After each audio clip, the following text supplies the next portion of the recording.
हम लोग कर रहे थे चैप्टर ऑर्गेनाइजिंग। इससे पहले करा था हमने प्लानिंग। ऑर्गेनाइजिंग चैप्टर के हमने बहुत सारे पार्ट्स कर लिए थे। अब जो हम कर रहे थे वो कर रहे थे formal and informal organisation. Formal का मीनिंग हमने समझ लिया था, फीचर्स पढ़ लिए थे। आज हमें पढ़ना था एडवांटेजेस। ठीक है, now advantages of formal organization. Systematic working. Formal organization structure results in systematic and smooth functioning of an organization. कह रहा है कि जहाँ पर जिस भी ऑर्गेनाइजेशन के अंदर कैसा स्ट्रक्चर होगा, फॉर्मल ऑर्गेनाइजेशन स्ट्रक्चर होगा, रिजल्ट इन उसकी वजह से वहाँ पर सिस्टमेटिक और स्मूथ फंक्शन होगा ऑर्गेनाइजेशन का। ठीक है, तो जिस भी ऑर्गेनाइजेशन के अंदर फॉर्मल स्ट्रक्चर को यूज़ किया जाएगा तो वहाँ पर रिजल्ट इन उसकी वजह से वहाँ पर सिस्टमेटिक एंड स्मूथ फंक्शनिंग होगी ऑर्गेनाइजेशन में। ठीक है,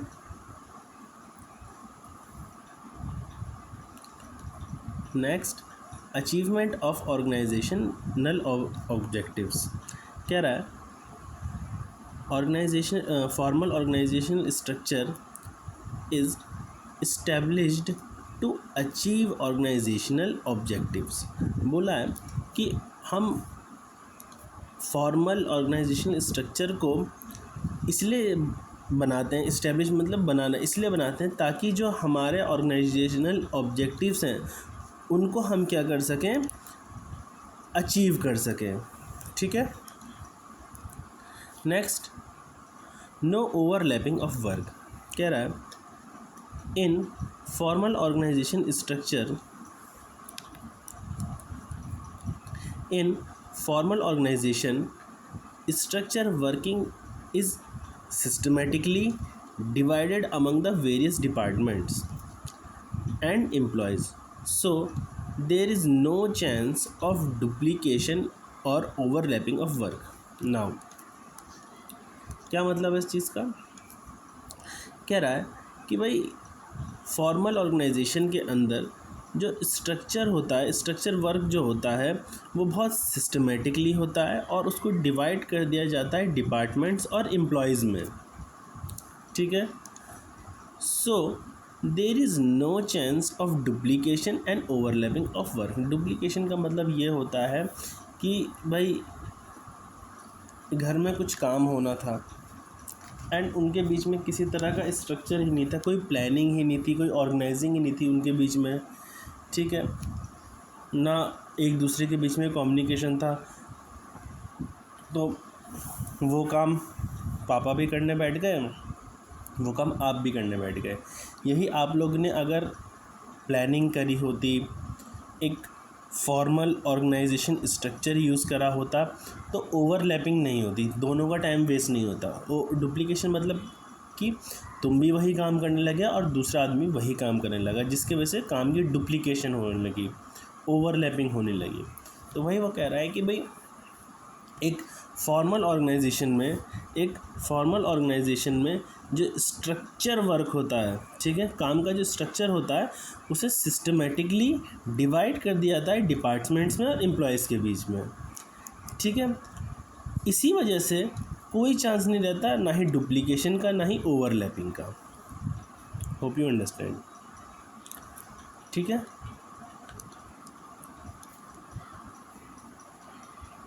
कोऑर्डिनेशन। कह रहा है formal organisational structure results in उसकी वजह से coordinating the activities of various department. क्या मतलब? कह रहा है फॉर्मल ऑर्गेनाइजेशन स्ट्रक्चर की वजह से, रिजल्ट इन मतलब की वजह से, coordinating the activities of various department, जो बहुत तरह के अलग अलग तरह के डिपार्टमेंट्स हैं, वेरियस तरह के डिपार्टमेंट्स हैं एक ऑर्गेनाइजिंग के अंदर, तो फॉर्मल ऑर्गेनाइजेशन की वजह से, फॉर्मल ऑर्गेनाइजेशन स्ट्रक्चर की वजह से उनके बीच में कोऑर्डिनेशन आता है। भाई बहुत सारे डिपार्टमेंट चल रहे होते हैं एक ऑर्गेनाइजेशन के अंडर में, तो with the help of formal organisation structure, तो उनके बीच में कोऑर्डिनेशन करना आसान रहता है. Now creation of chain of command. कह रहा है formal organisational structure clearly defines superior subordinate relationship who reports whom. कह रहा है कि ये जो आपका फॉर्मल ऑर्गेनाइजेशन स्ट्रक्चर है ना, ये क्लियरली डिफाइन करेगा कौन सुपीरियर है, कौन सबॉर्डिनेट है और कौन किसको रिपोर्ट करेगा. ये किसके थ्रू पता लग सकता है easily, clearly? Formal organisational structure की वजह से. समझ आया कि भाई फॉर्मल ऑर्गेनाइजेशनल स्ट्रक्चर क्लियरली बताएगा कौन सुपीरियर, कौन subordinate.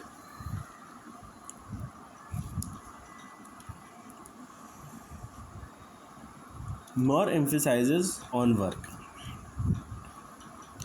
Formal organizational structure lays more emphasis on work than interpersonal relationship.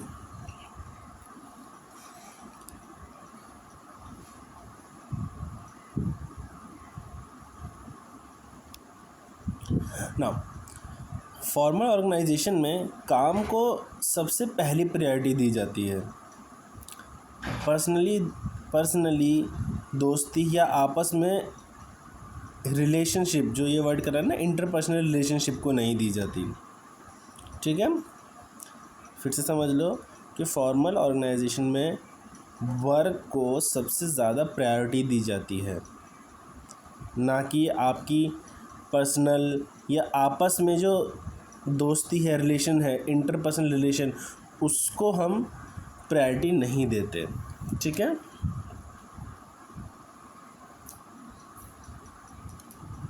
फिर यहाँ सब समझो. यार फॉर्मल ऑर्गेनाइजेशन स्ट्रक्चर जो होता है वो एम्फसाइज करता है. एम्फसाइज मतलब ध्यान देता है किस पे? On work than interpersonal relationship. Interpersonal means जो आपका फ्रेंडशिप है. ठीक है, आपका किसी तरह का रिलेशनशिप है ऑर्गेनाइजेशन में, नॉट दैट रिलेशनशिप मतलब बिटवीन कॉलीग्स. ठीक है, तो ये क्या कह रहा है कि ये किस पे एम्फेसाइज देगा, मतलब किसको इम्पोर्टेंस देगा? वर्क को, ना कि इंटरपर्सनल रिलेशनशिप को. ठीक है, ये किसकी वजह से?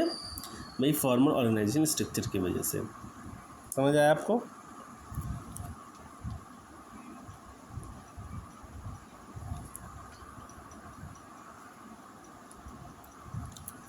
ना कुछ चीज़ों के फ़ायदे हैं तो कुछ चीज़ों के नुकसान भी हैं. कह रहा है delay in action. Now while following scalar chain and chain of command,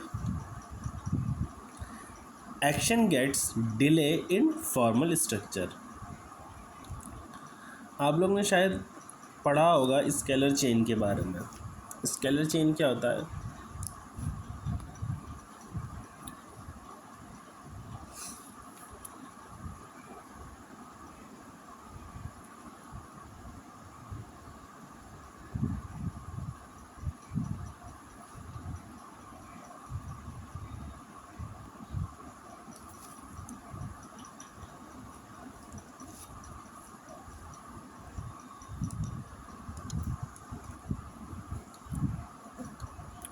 एक ऐसी चीज़ है, वही टॉप, वही मिडल एंड वही लोअर. ठीक है, ये कम्युनिकेशन जो इनके बीच में होगा, अगर ये एक फॉर्मल तरीका रहेगा तो इसके वजह से हमेशा स्लो होगा काम. क्योंकि क्या हो रहा है भाई, लोअर वाला टॉप को मिडिल को बताएगा, मिडिल वाला टॉप को बताएगा, फिर जो भी ऑर्डर होगा वो टॉप से मिडिल को आएगा, मिडिल से लोअर को जाएगा. तो इसके वजह से क्या होगा? डिले होगा. ठीक है, तो वही यहाँ पर कहने की कोशिश कर रहा है कि भाई जो भी ऑर्गेनाइजेशन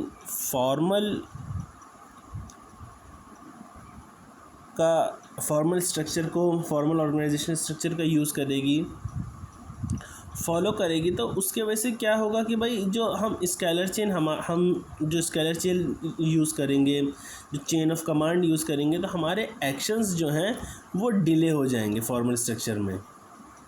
ठीक है। Now ignore social need of employee. Now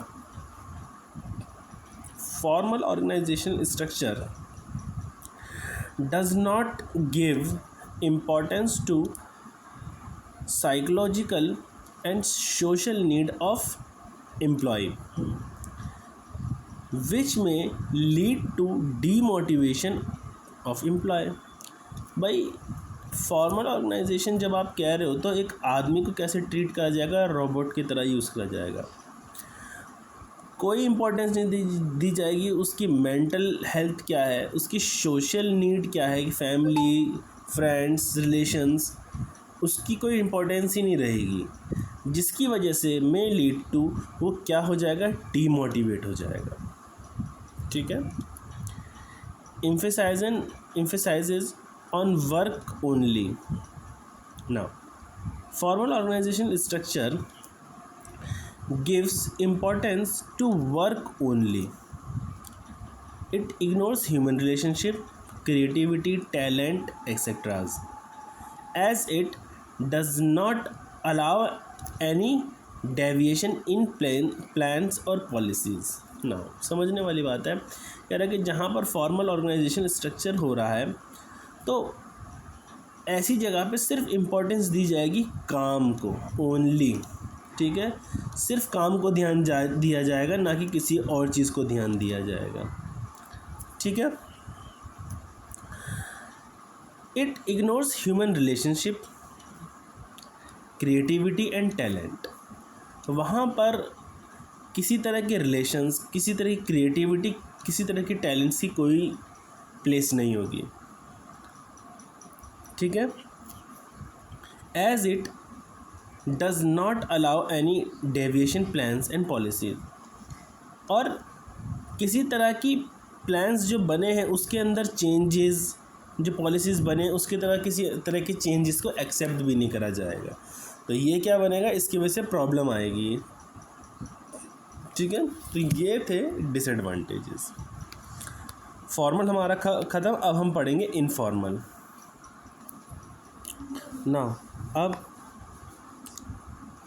informal organisation. In informal organisational structure individuals are assigned various job position. कह रहा है जहाँ पर कैसा ऑर्गेनाइजेशनल स्ट्रक्चर होगा, फॉर्मल ऑर्गेनाइजेशनल स्ट्रक्चर होगा, वहाँ पर इंडिविजुअल्स जो हैं वो असाइंड होंगे वेरियस जॉब पोजीशन में। ठीक है।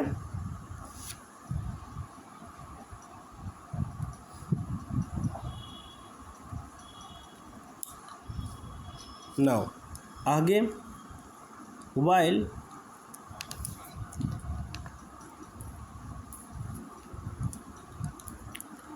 while working at those job position, the individual interact with each other and develop some social and friendly groups in organization। I guess यहाँ पर ये इनफॉर्मल, फॉर्मल नहीं, गलत लिखा हुआ है क्या, यहाँ पे इनफॉर्मल होना चाहिए।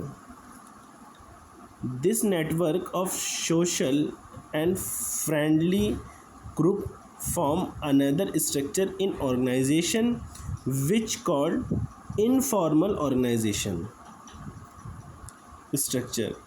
Example of such group of formed with common interests may be those who take part in cricket match, interested in dramatic, meet in cafeteria of the coffee etc. Okay, इसकी कुछ ये इस तरह से लिखा है ठीक है, समझते हैं इसे। इसका यहाँ पर कहने का मतलब है कि फॉर्मल ऑर्गेनाइज स्ट्रक्चर ऐसा फॉर्मल ऑर्गेनाइजेशनल स्ट्रक्चर जहाँ पर इंडिविजुअल मतलब अलग अलग लोग असाइंड हैं वेरियस जॉब्स पोजीशन में, अलग अलग तरह की जॉब्स पोजीशन में, while working at those job position, और वो जब ऐसी उनको दी हुई जॉब पोजीशन में काम कर रहे हैं और वो इंडिविजुअल इंटरेक्ट करते हैं एक दूसरे से, डेवलप करते हैं कुछ सोशल कुछ फ्रेंडली ग्रुप्स ऑर्गेनाइजेशन के अंदर, तो ये नेटवर्क ऑफ सोशलाइजेशन और फ्रेंडली ग्रुप के वजह से एक स्ट्रक्चर तैयार होता है ऑर्गेनाइजेशन में, उसे हम कहते हैं इनफॉर्मल ऑर्गेनाइजेशनल स्ट्रक्चर। जैसे कुछ ग्रुप्स बन गए जिनके कॉमन इंटरेस्ट थे, जैसे उनका इंटरेस्ट था क्रिकेट में, इंटरेस्ट था ड्रामा में, कुछ कैफेटेरिया में मिलके उनके बीच में ग्रुप्स बन गए तो रिलेशन बन गए, जिसके वजह से उनके बीच में एक इनफॉर्मल ऑर्गेनाइजेशनल स्ट्रक्चर बन गया है। ठीक है, और अच्छे से समझते हैं इसे। मतलब जहाँ पर फॉर्मल ऑर्गेनाइजेशन स्ट्रक्चर है और वहाँ का हर इंडिविजुअल असाइंड है बहुत तरह के काम में, मतलब वेरियस जॉब पोजीशन, मतलब अलग अलग तरह के जॉब की पोजीशंस में। ठीक है, और वाइल जब वो वर्क को कर रहे हैं उस पोजीशन पे, तो हर इंडिविजुअल इंटरेक्ट कर रहा है एक दूसरे के साथ और डेवलप हो रहा है एक सोशल और फ्रेंडली ग्रुप उस ऑर्गेनाइजेशन के अंदर। कह रहा है ये जो सोशल और फ्रेंडली ग्रुप बन रहा है, ये जो नेटवर्क बन रहा है सोशल का, फ्रेंडशिप का, ठीक है, इसके वजह से एक और स्ट्रक्चर तैयार हो रहा है, उसे हम कहते हैं ऑर्गेनाइजेशन के अंदर इनफॉर्मल ऑर्गेनाइजेशनल स्ट्रक्चर। कह रहा है एग्जाम्पल, जैसे कि अगर कोई ग्रुप बन रहा है जस्ट बिकॉज ऑफ उनका कॉमन इंटरेस्ट की वजह से, भाई क्रिकेट की उनकी इंटरेस्ट है, उनकी ड्रामास को लेके इंटरेस्ट है, कोई कैफेटेरिया में डेली मिलता है उसको लेके इंटरेस्ट है। देखो इसका यहाँ पर कहने की वजह से कहने का है कि ऊपर जो ग्रुप बन रहा था वो जस्ट बिकॉज उनके काम डिपार्टमेंट एक जैसे थे, यहाँ पर जो स्ट्रक्चर बन रहा है ये उनके कॉमन इंटरेस्ट के बेसिस पे बन गया है। ठीक है, समझे? Now informal organisational structure get created automatically. ठीक है, अब ये जो ऑर्गेनाइजेशन स्ट्रक्चर है ये ऑटोमेटिकली बनता है, इसके लिए किसी तरह का हमें प्लान करने की ज़रूरत नहीं है, ये अपने आप ही बनेगा। नाउ फीचर्स पढ़ते हैं। फीचर्स ऑफ ऑर्गेनाइजेशनल स्ट्रक्चर कहता है informal organisational structure gets created automatically within formal organization without any intended effort of the manager। now क्या मतलब कहने का, बोल रहा है एक जो इनफॉर्मल ऑर्गेनाइजेशनल स्ट्रक्चर है वो अपने आप बनता है एक फॉर्मल ऑर्गेनाइजेशन के अंदर बिना किसी मैनेजर की इंटेंशन के। क्या फ्रेंडशिप किसी के इंटेंशन की बनती है?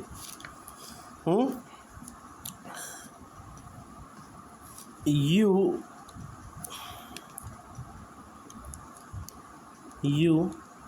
and your friend, क्या इसमें आपके पेरेंट्स ने इंटेंशन थी उनकी कि ये फ्रेंड्स बनेंगे? किसी तरह से नहीं होगी। अगर इंटेंशन भी थी कि आप दोस्त बनो तो भाई आप दोनों चाहोगे तभी तो आपके बीच में फ्रेंडशिप बनेगी। ठीक है, तो इसमें मैनेजर का क्या इंटेंशन है? उनका कोई इंटेंशन नहीं होता, बट ये ऑटोमेटिकली बन जाता है। ठीक है,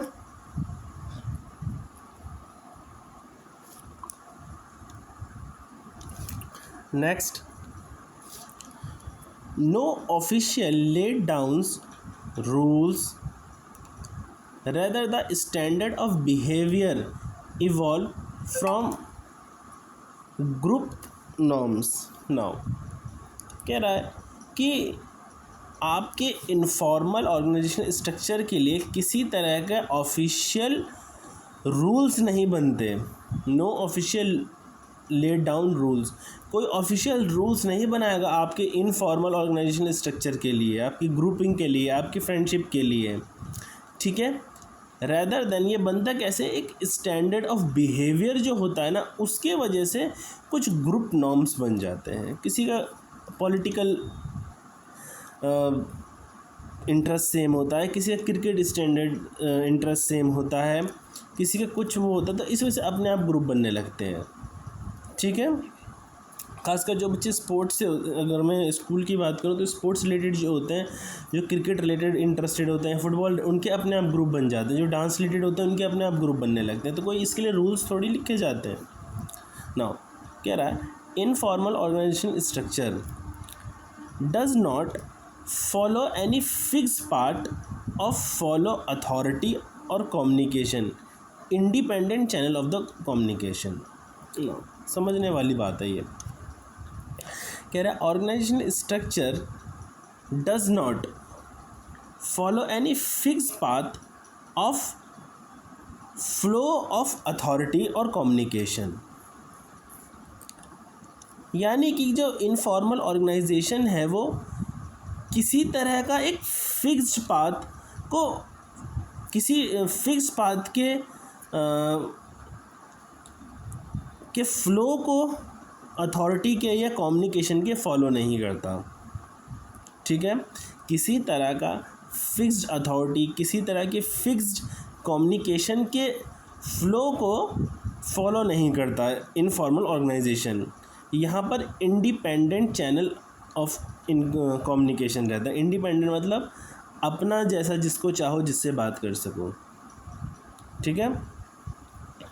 तो क्या भाई यहाँ पे समझने वाली बात है। आपको अगर नहीं समझने आ रहा तो बस इतना सा याद रखना, क्या कि भाई informal organisation does not follow any fixed path of authority और communication.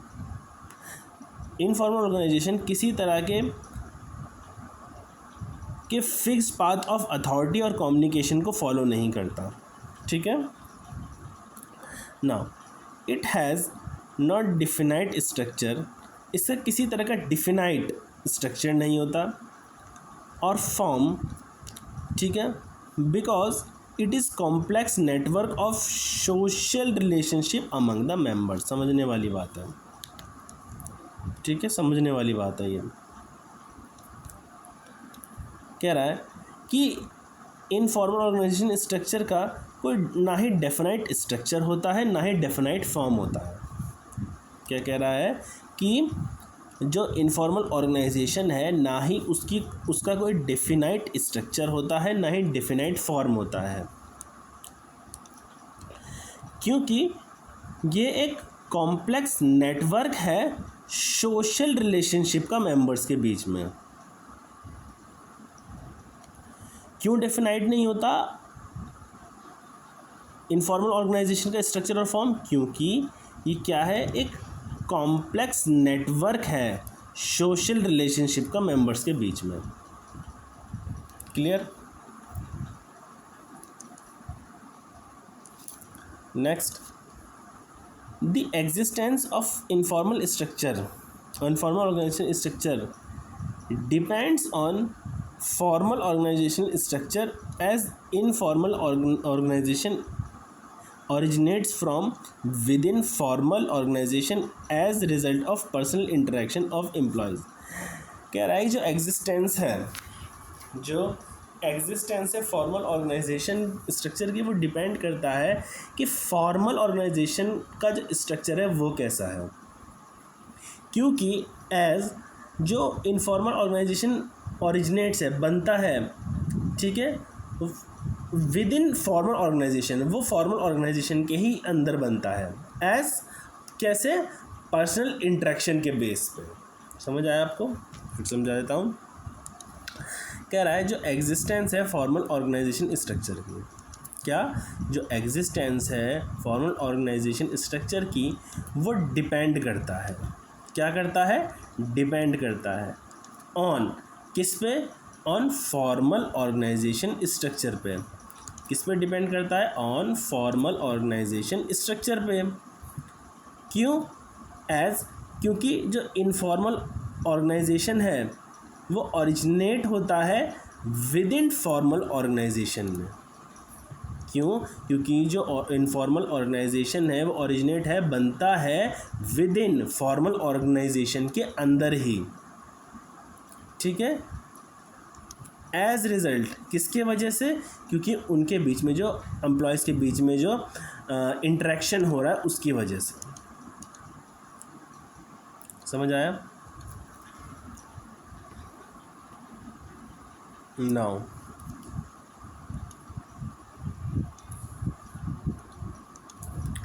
Advantages of informal organisation.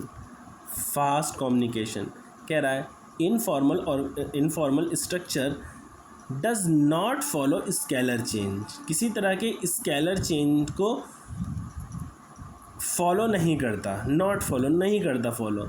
So there can be faster spread of communication, जिसकी वजह से क्या होगा, फास्टर स्प्रेड ऑफ कम्युनिकेशन होता है।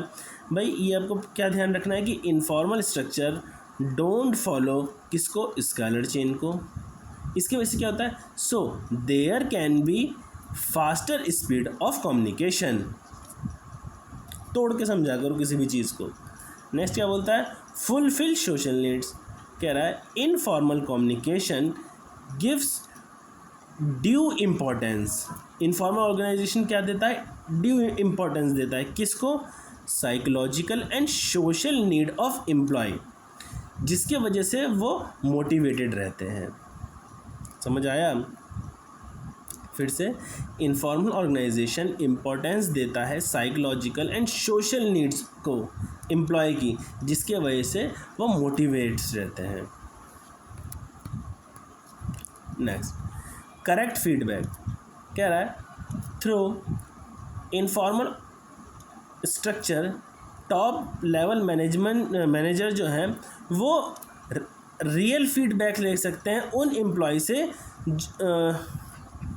जो हर लेवल पर काम कर रहे हैं पॉलिसीज़ पे एंड प्लान्स पे, ठीक है। जस्ट लाइक भाई कोई पॉलिसी मिडिल लेवल पे बनी एंड वो एप्लीकेबल हो रही है लोअर पे, एंड ये इनको दबा रहे हैं, सप्रेस कर रहे हैं नीचे, ठीक है।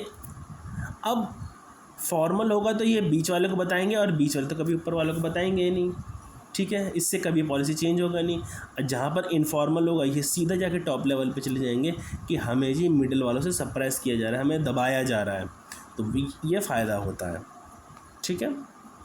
वर्ड्स के आपको ध्यान रखने हैं कि भाई थ्रू, किसके थ्रू, फॉर्मल स्ट्रक्चर के थ्रू टॉप लेवल मैनेजर जान सकता है, जान सकता है क्या, रियल फीडबैक, किससे, एम्प्लॉयर से, किस चीज़ पर, वेरियस अलग अलग तरह के पॉलिसीज़ एंड प्लान्स पर। समझे आप?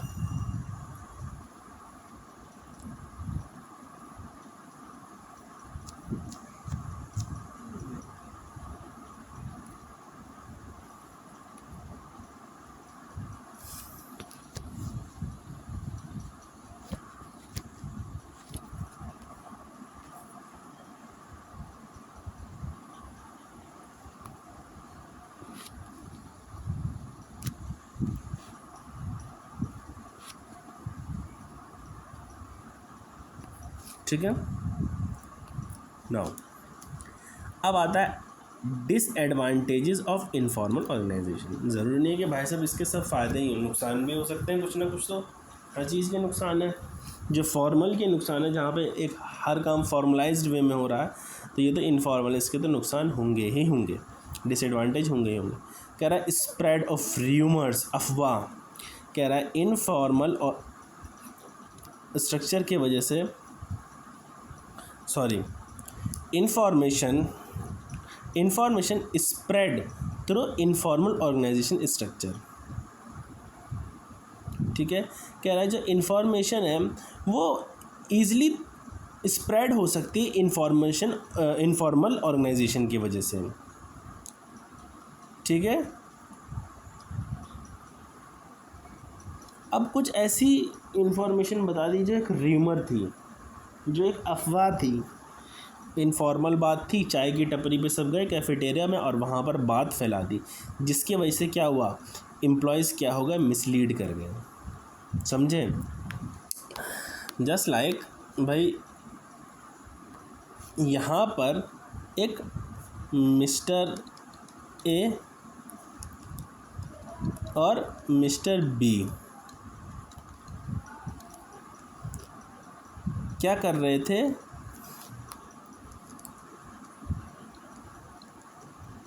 कैफेटेरिया में कॉफ़ी पी रहे थे। ठीक है, कॉफ़ी पी रहे थे। अब इन दोनों के बीच का कम्युनिकेशन था क्या, कि 3 दिन तक बंद रहेगा। क्या रहेगा? 3 दिन तक बंद रहेगा।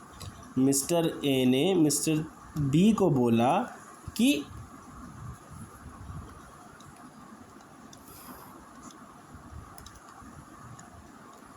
3 दिन तक ऑफ रहेगा। ठीक है,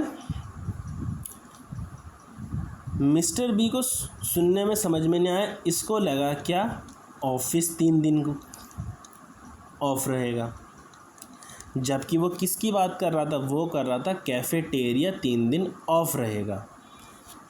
अब क्या हुआ, ये 3 दिन आया नहीं, क्योंकि ये क्या हुआ, ये यहाँ पर मिसलीड हो गया। ये क्या हुआ, 3 डेज़ ऑफ पे चला गया, ये तो मस्त शिमला चला गया, ये तो ट्रैवल करके शिमला चला गया। अब इसने सोचा कि भाई 3 दिन ऑफ, 1 दिन की छुट्टी ले लेता हूँ, 4 दिन की छुट्टी, मैं मस्त, संडे को मैं 5वां दिन संडे पड़ रहा है, 5 दिन की छुट्टी मिल गई, मंडे को आराम से जाऊँगा। अब जब ये मंडे को गया 6th डे पे, तो वहाँ पर भाई इसकी जो 6 दिन की सैलरी थी वो कट हो गई। इम्पोर्टेंट्स मीटिंग थी वो अटेंड नहीं करी, क्योंकि ये तो चला गया था शिमला। ठीक है, वहाँ पर फ़ोन की नेटवर्क नहीं, मालिक इस पर गुस्सा, 6 दिन की सैलरी कट गई, 6 दिन सैलरी कट गई, घर पे आके बीवी से भी सुनेगा। अब इसने आके मिस्टर ए से बोला, हाँ भाई तूने तो कहा था 3 दिन ऑफ रहेगा। बोला, मैंने कब कहा, मैंने तो 3 दिन ऑफ कैफेटेरिया कहा था। तो क्या हुआ, यहाँ पर इंफॉर्मेशन जो स्प्रेड करी इनफॉर्मल ऑर्गेनाइजेशन स्ट्रक्चर की वजह से, क्योंकि वो कैफेटेरिया में अंदर बात कर रहे थे, कोई ऑर्डर नहीं था, तो वो एक र्यूमर समझ के वो बेचारा मिसलीड हो गया। ठीक है, नाउ नो सिस्टमैटिक वर्किंग, कह रहा है informal structure does not form a structure for smooth working of organization। कह रहा है इनफॉर्मल स्ट्रक्चर की वजह से नहीं बनता, डज नॉट फॉर्म मतलब क्रिएट, नहीं बनता एक स्मूथ फ्लो ऑफ वर्किंग। ठीक है, now may bring negative result. Now कह रहा है if informal organisation oppose the policies and changes of management, then it become very difficult to implement them in organization। कह रहा है इनफॉर्मल ऑर्गेनाइजेशन, अगर एक इनफॉर्मल ऑर्गेनाइजेशन जो है किसी तरह के इंफॉर्मेशन ऑर्गेनाइजेशन बन गई है और उसके वजह से अपोज हो रहा है किसी पॉलिसी का, कोई चेंजेस लाना चाह रही है मैनेजमेंट, तो बहुत डिफ़िकल्ट हो जाता है ऐसी जगह पर कुछ भी इम्प्लांट करना, उस ऑर्गेनाइजेशन में कुछ किसी भी चीज़ को इम्प्लांट करना बहुत डिफ़िकल्ट हो जाता है। ठीक है, नाउ अब ये पॉइंट थोड़ा बड़ा है, इसको समझते हैं थोड़ा इजीली। नाउ कह रहा है मोर एम्फेसाइजेस टू इंडिविजुअल इंटरेस्ट। कह रहा है जो इनफॉर्मल स्ट्रक्चर है वो गिव्स देता है, क्या देता है, इम्पोर्टेंस किसको, satisfaction of individual's interest as compare to organisational interest. बोला जो इनफॉर्मल स्ट्रक्चर है वो ज़्यादा इम्पोर्टेंस देता है उनकी जो खुद की अपनी पर्सनल सेटिस्फेक्शन है, पर्सनल इंटरेस्ट जो है उसका सेटिस्फेक्शन होने पे ज़्यादा ध्यान देता है एज़ कम्पेयर टू मेरे पूरे ऑर्गेनाइजेशन का क्या इंटरेस्ट है उस पर इम्पोर्टेंस कम देता है। Informal organisation can not be eliminated. कह रहा है इनफॉर्मल ऑर्गेनाइजेशन को आप एलिमिनेट तो कर ही नहीं सकते। Thus it would be in the best interest of the organisation. कह रहा है हम मानेंगे कि वो ऑर्गेनाइजेशन के इंटरेस्ट में बेस्ट तरीके से काम कर रहा है इफ़ अगर दी जो एग्जिस्टेंस है ग्रुप की वो रिकग्नाइज्ड हो और उनके roles their member play can be identified. कह रहा है जो एग्जिस्टेंस है the existence of such group is recognised. कह रहा है कि भाई उनकी जो एग्जिस्टेंस है हर ग्रुप की उसकी एक रिकग्नाइजेशन होनी चाहिए और रोल्स देयर मेंबर्स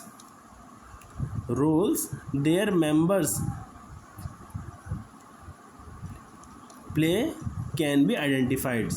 कह रहा और वो रोल्स जो उनके मेंबर प्ले कर रहे हैं उन्हें आइडेंटिफाई करना आसान हो। किस तरह, क्या कर रहे हो तो उनके रोल्स को आइडेंटिफाई करना आसान हो। ठीक है, दो चीज़ यहाँ पे बोली। पहली बात, उन ग्रुप की जो एग्जिस्टेंस है उनका रिकग्नाइजेशन होना चाहिए और उनके मेंबर्स, उन ग्रुप के मेंबर्स जो रोल को प्ले कर रहे हैं वो आइडेंटिफाई होना चाहिए। ठीक है, कह रहा है knowledge of such group can be use to gather their support.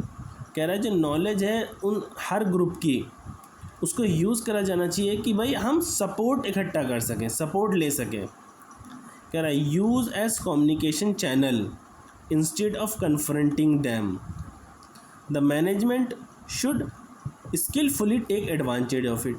कह रहा है मैनेजमेंट को क्या करना चाहिए, मैनेजर को क्या करना चाहिए, उनकी कम्युनिकेशन चैनल को यूज़ करना चाहिए instead of confronting them.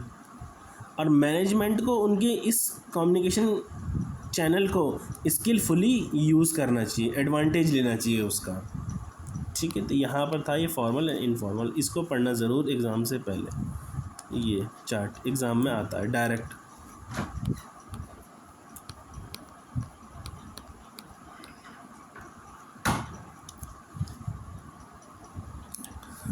Now अब नेक्स्ट आता है डेलीगेशन ऑफ अथॉरिटी। वो टॉपिक ख़त्म, फॉर्मल इनफॉर्मल ऑर्गेनाइजेशनल स्ट्रक्चर वाला पार्ट ख़त्म। ऑर्गेनाइजेशनल स्ट्रक्चर वाला बहुत बड़ा पार्ट था। ठीक है, वो बहुत बड़ा पार्ट था। नाउ कह रहा है a manager no matter how capable he is. एक मैनेजर जो है नहीं फ़र्क पड़ता कि वो कितना कैपेबल है और can not manage to do every task on his own. और वो हर टास्क जो उसके पास है उसे वो खुद से मैनेज नहीं कर सकता। ठीक है, the volume of work make it impractical to handle it all by himself. कह रहा है जो जितना ज़्यादा काम उसको दिया जाएगा, जितना ज़्यादा चीज़ें उसको दी जाएगी, उसके लिए इम्प्रैक्टिकल हो जाएगा उसको हैंडल करना खुद से। अब यहाँ पे मिस्टेक है, ये एज है, एज अ कॉन्सिक्वेंस। ठीक है, if he desire to meet organisation goal he must delegate the authority. Now अब यहाँ से हम एक बार फिर से पढ़ेंगे। कह रहा है एक मैनेजर नहीं फ़र्क पड़ता वो कितना केपेबल है, नहीं फ़र्क पड़ता वो कितना केपेबल है, और वो can not manage to do everything in his own, वो ना ही खुद से सारी चीज़ों को कर सकता है। Next, volume of work make it impractical to handle it by himself, ज़्यादा काम अगर उसको दिया जाएगा तो उसके लिए इम्प्रैक्टिकल हो जाएगा उन सब काम को एक साथ हैंडल करना। As a consequence, if he desire to meet organization goal, he must delegate authority. अगर वो चाहता है कि मैं ऑर्गेनाइजेशन गोल को अकम्प्लिश कर पाऊँ तो उसको 101% अथॉरिटी को डेलीगेट करना पड़ेगा, ट्रांसफ़र करना पड़ेगा। समझे आप? बहुत पॉइंट टू पॉइंट बात लिखी बट मिक्सड है। कह रहा है एक मैनेजर, भाई हम ये तो मान सकते हैं कि वो कैपेबल नहीं है सबको समझ, बिल्कुल आपको लेमैन लैंग्वेज में समझाता हूँ। कह रहा है हम मान तो सकते हैं कि हमको ये चीज़ माननी तो पड़ेगी कि भाई हमारा जो मैनेजर है वो अकेले इतना कैपेबल तो नहीं है कि वो सब कुछ संभाल पाए, ठीक है, और वो हर तरह का काम संभाल पाए, ये कैपेबल नहीं है वो। हम उसके सर पे बहुत सारे काम दे दें तो ये उसके लिए इम्प्रैक्टिकल हो जाएगा उन सबको हैंडल करना खुद से। हाँ, लेकिन हम उसके लिए क्या कर सकते हैं कि वो ऑर्गेनाइजेशन गोल को मीट करने के लिए वो कुछ अपनी अथॉरिटी को डेलीगेट कर सकते हैं, ट्रांसफ़र कर सकता है। अब आपको समझ आया होगा। नाउ डेलीगेशन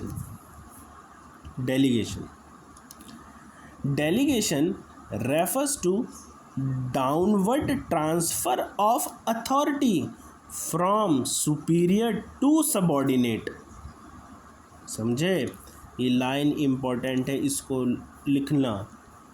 कह रहा है डेलीगेशन का मतलब होता है कि जहाँ पर डाउनवर्ड ट्रांसफ़र हो रहा हो, ये बहुत इम्पोर्टेंट की लाइन है। आप ट्रांसफ़र लिखोगे तो ट्रांसफ़र से काम नहीं चलेगा, डाउनवर्ड ट्रांसफ़र हो रहा हो अथॉरिटी सुपीरियर से सबॉर्डिनेट को। समझे आप? क्या हो रहा हो? डाउनवर्ड ट्रांसफ़र हो रहा हो अथॉरिटी सुपीरियर से सबॉर्डिनेट को। नाउ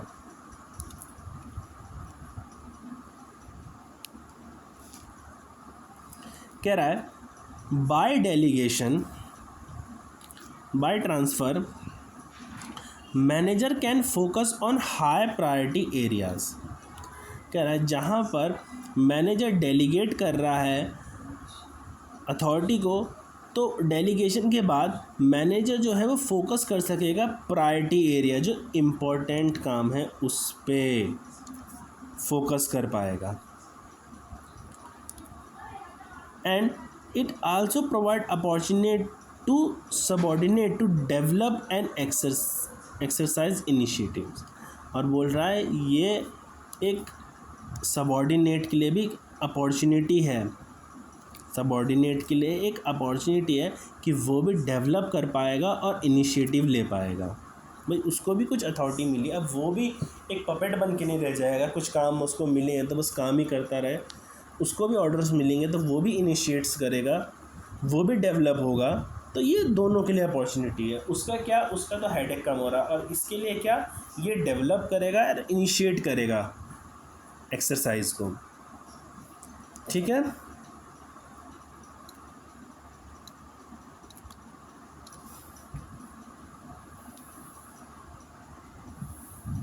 समझ आया ना? आगे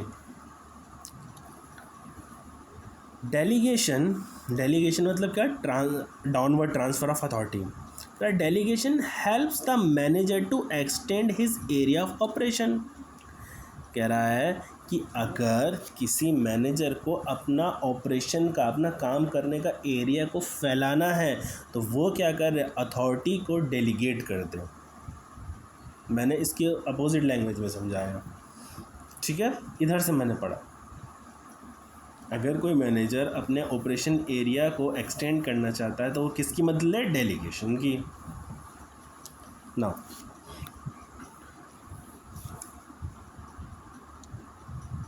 नाउ कह रहा है डेलीगेशन का मतलब ये नहीं है कि आप एब्डिगेशन करो। एब्डिगेशन का मतलब होता है लीव करना, त्याग देना। आप अपने काम से मुक्त होना चाह रहे हो तो वो तो नहीं होगा जी। आप अगर सोच रहे हो हाँ जी मेरे सर पे काम आता है, बहुत सा काम आ रहा है तो मैं भी काम आगे, तो है ना हमारे यहाँ जो आदत है कि अपना काम आगे डाल दो, किसी और पे डाल दो। तो डेलीगेशन का मतलब ये नहीं है कि आप अपने सर की चीज़ किसी और पे डाल दो, इसका मतलब ये नहीं हो रहा। इसलिए आगे कह रहा है इवन आफ्टर डेलीगेशन करने के बाद भी मैनेजर जो होगा वो अकाउंटेबल रहेगा परफॉर्मेंस के लिए जो उसको टास्क दिया गया था। समझ आया? कह रहा है मैं डेलीगेशन का मतलब ये नहीं कि आप लीव, आपको छुट्टी मिल गई अपने काम से, भले ही आपने डेलीगेशन कर दिया, इवन आफ्टर डेलीगेशन भैया जो मैनेजर है वो अकाउंटेबल रहेगा परफॉर्मेंस के लिए जिसके लिए वो असाइंड हुआ था। करेक्ट? कह रहा है more over authority granted can be taken back and re delegated to another person. कह रहा है कि भाई अथॉरिटी जो ग्रांट करी है उसको वापस भी लिया जा सकता है और रीडेलीगेट किसी और को भी दिया जा सकता है। ठीक है, ये भी इम्पोर्टेंट लाइन थी। नाउ